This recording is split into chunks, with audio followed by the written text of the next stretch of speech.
Welcome.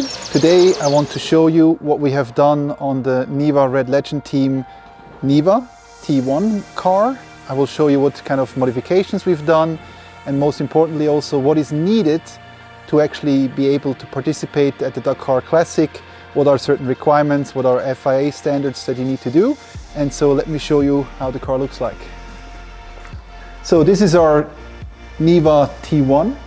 It's based on an 84 Niva 1600, and we've done some modifications on the car, and let me show you what they are. So let's start maybe from the outside. As a requirement from the Dakar Classic, you need to have a external kill switch to be able to switch off the car. We have added the pins on the hood so that it's easier to reach the car hood and the engine.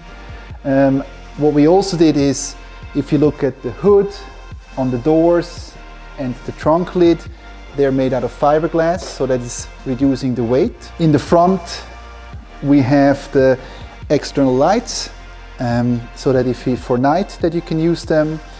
We did apply the Lada logo here, so this is kind of a homage to the cars that we're driving in the 80s, the Lada Nivas, so that we kind of, give tribute to those that were driving at that time. We've put some protection on the lights. Interesting as well is that on the windscreen we have a special foil against cracks from stone. So this windscreen, you need to have a laminated windscreen, but on top of that we put a special film. To also reflect the 80s and to be a bit of a tribute to the days when, in the early days, we also put the position lights. They are not a standard requirement, but in the 80s they were used to identify the cars, if it was an assistant truck, or if it was a car, a rally car, or if it was a bike, so they had the lights on that they could identify. We have also added the plexiglass windows. It's a requirement if you have not fixed doors. So the fiberglass, we have the plexiglass doors. The standard mirror that we have here. We have added mud flaps. Let me maybe show you from here. Bigger mud flaps for the stones that they're not hit. We have on the roof, which is a mandatory, we have the brake lights, and then we have the crash lights, which are always on, so that you can see if we're driving. We have here also the protection of the lights, so light guards here. Again, this is a plexiglass, it's a carbon fiber with a plexiglass shield. We have installed tow-away hooks, which are required. And if I go inside, standard is that you need to have 2 spare wheels as a minimum.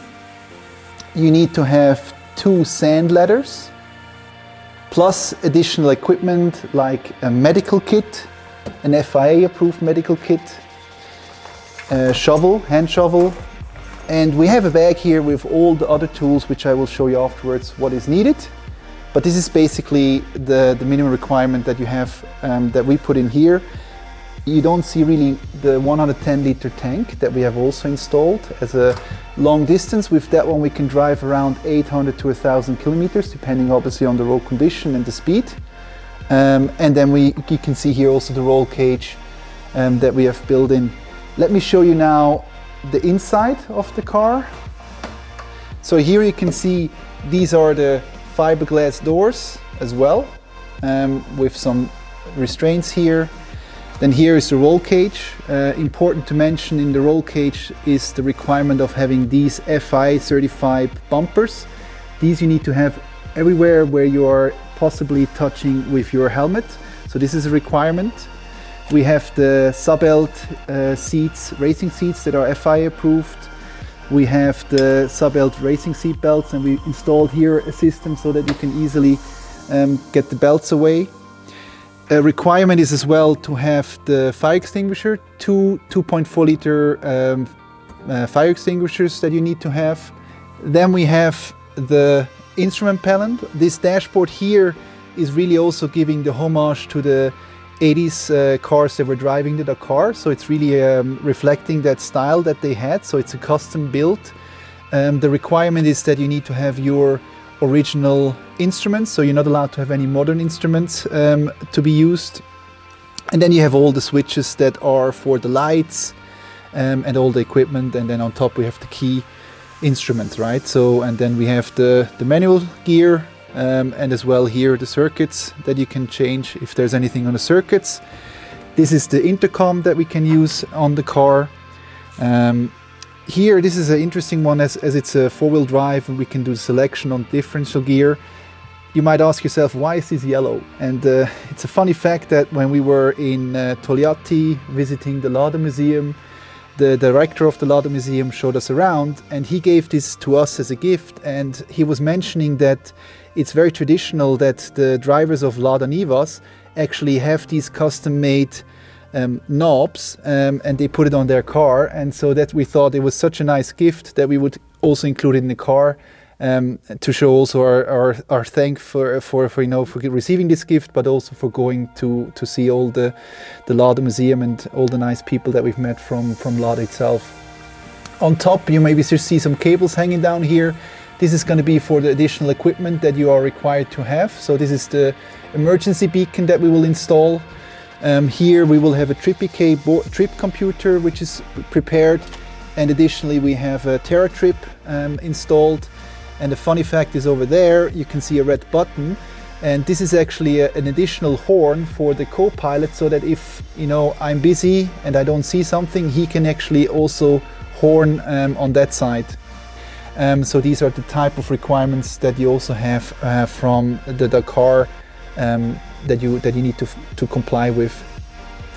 I think that's it about the interior of the car that I wanted to show you. So let me show you the engine. So here we have the original 4-cylinder inline gasoline engine that was the original from the car. It had 80,000 kilometers and we overhauled the complete engine. What we also have done is we have a sports carburetor added to the engine as a modification. You can still see here we have all the original components, so this is really all like it was, just we replaced the old with the new parts. We have a cooler here that's more modern. We have 2 fans that are cooling. We have a mechanical pump for the fuel, plus we have an additional electric pump.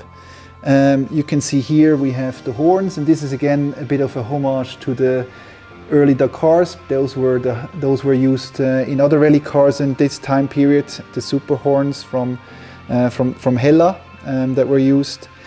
What else do we have? We have a normal battery, so that's nothing special. I think what's nice here is to see also inside. What we have here is we had some of the mechanics when we were doing the road trip to Dakar, from driving from Togliatti to Switzerland. We visited some Lada service stations, and the mechanics actually gave us some wishes here in regards to the trip, so that was really nice that we added. A further modification that we have done is the air intake. So you can see here, because of the sand, we did a bit of a modification so that we are able to easily clean the filter, but also that the sand doesn't go directly into the filter. So that's a modification that we have done as well. And also at the back in the fuel system, we have also put some filtration on the fuel lines because of the sand from that perspective. But apart from that, it's all components that are standard in the Lada Niva from that time period, so no other modifications that we've done on the car.